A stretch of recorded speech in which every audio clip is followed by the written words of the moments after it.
13 right now. Time to check in on the latest buzz in the entertainment world. Liz and Mike from 105.1 The Buzz joining us live right now. Good morning. Morning. Morning, guys. All right. R.I.P. R.I.P. to a legend. Would you like the floor? No, I'm not going to do it right now. So this is one of my favorite karaoke songs. I'm not going to do it. She nails every single word. I'm not going to do it because A, I can't do it justice right now. It needs to be Coolio. B, it needs to be at karaoke at like 2 a.m. for several reasons. But I love Coolio, and I was so sad to see this yesterday. He died at age 59. I know, he was very, very young. They're saying that it looks like he had a heart attack. Nothing official has come out yet, but it is super sad he passed away. You know, obviously we know him for Gangster's Paradise, but what I best remember him for as a child of the 90s is he was on Kenan and Kel. Oh my gosh, yes. All the appearances that he made on Snick. And so like I associate him with my childhood. So I was very sad to see the news, but Mike has been a hardcore fan for a long time.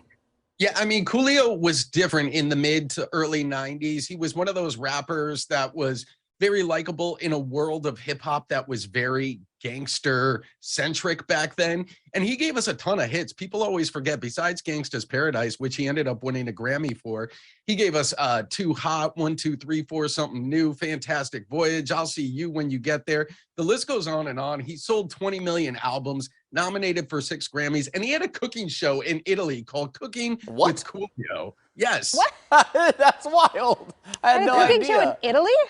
Yeah, and forget his iconic hair. I mean, he was on Celebrity Big Brother. He was on Celebrity Wife Swap. He was one of those people that just kind of resonated and just continued to just pop up in random places well after his career was over. Yeah, he's synonymous with exactly what you said. He's just synonymous not only with the 90s, but just kind of like breaking through that type of rap in the 90s a little bit. Absolutely. Yeah, that one was I mean, I should remember him from, you know, him popping on those Kenan and Kel, because I love Kenan and Kel, but I don't remember that actually. I remember Kenan and Kel, He did the theme song. And he sits with them at the end on the orange couch and leans back. I'm gonna have to YouTube that. I mean, like, that makes my heart warm. That's great. That's great. He's R.I.P. to a R.I.P. legend, for sure. R.I.P. for sure. I'm sure the outpouring will be all day long from the I music know, community. it kind of got, there was so much, my social media was a mess yesterday with all the hurricane stuff, and then that came in there too, and I was like, stop, no more, I can't, like, no more bad news, oh my God. Not an easy day, Yeah. not an easy day. Well, okay, so, Barney. I don't know where to go with this documentary. So Barney, I don't know what to do. There's a documentary, and it's just not normal. Yeah, there's a docu-series coming out on the dark side of Barney. And I watched the teaser trailer yesterday and am more confused than I was before I even watched it. It comes out to Peacock on October 12th, and it's called I Love You, You Hate Me. And it kind of addresses the fact that everybody hated on Barney. Like, that was the edgy, cool thing to do, is to just talk about how terrible Barney was, when all they were trying to do was like spread a message of love and helping kids. And the whole thing is almost looks like a satire. They made it so dark. They like make jokes about things that Barney was hiding in his costume, like all these horrifying things. And I have never been more excited to watch a docu-series in my life. Oh my God. This does look so... I mean, it involves drugs, handcuffs. Who's getting arrested? Murder. Like, there's so much that is in this teaser trailer that I had to watch it like 4 times because I was like, what happened? This looks insane. I have no words. This is like, Let me bring a little bit of my elder statesman expertise to the table here. Yes, elder millennial, please.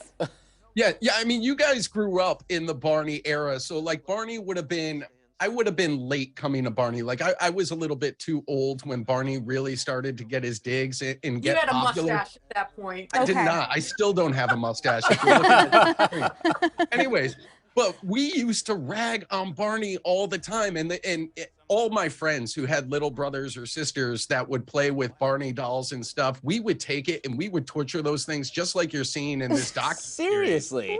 And we would remake the theme song. We did not like Barney. Okay, That's we grew up in, a few years apart, but for me, it was a different time.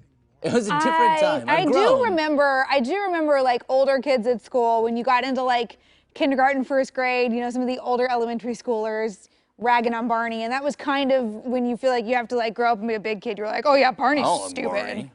Yeah. You know. Yeah, I remember the same thing, but you got to think in those old episodes, you had Selena Gomez, Demi Lovato. There were a lot of famous people in those Yeah, groups Barney of was children like on the show. Barney was kind of like our Mickey Mouse Club. It feels like. Yeah. Right. Yeah. Yeah. Where I had the Mickey Mouse Club, you guys had Barney. You know, we had Justin Timberlake, Britney Spears, Christina Aguilera, and Ryan Gosling come up on the Mickey Mouse Club. Ooh, that You sounds guys good. had Selena Gomez and Demi Lovato. Yeah. Wow. Yeah. Okay. Wow. Well, there was some shade in that comment, but Just a little bit. but that's it. I guess this is an interesting psychoanalysis of my childhood. I'm gonna have to watch this documentary. I had no idea Barney was so polarizing. I had apparently. no clue. Oh well. Thank you, elder statesman millennial, for enlightening us. Yeah. I appreciate Anytime you. I Thank you, Mike, for leading the try way. and knock you guys all down a peg, I can. It's so great. All right, we'll see you guys tomorrow. Bye, friends. Bye. Yeah. And you can listen to Liz and Mike every weekday morning on 105.1 The Buzz.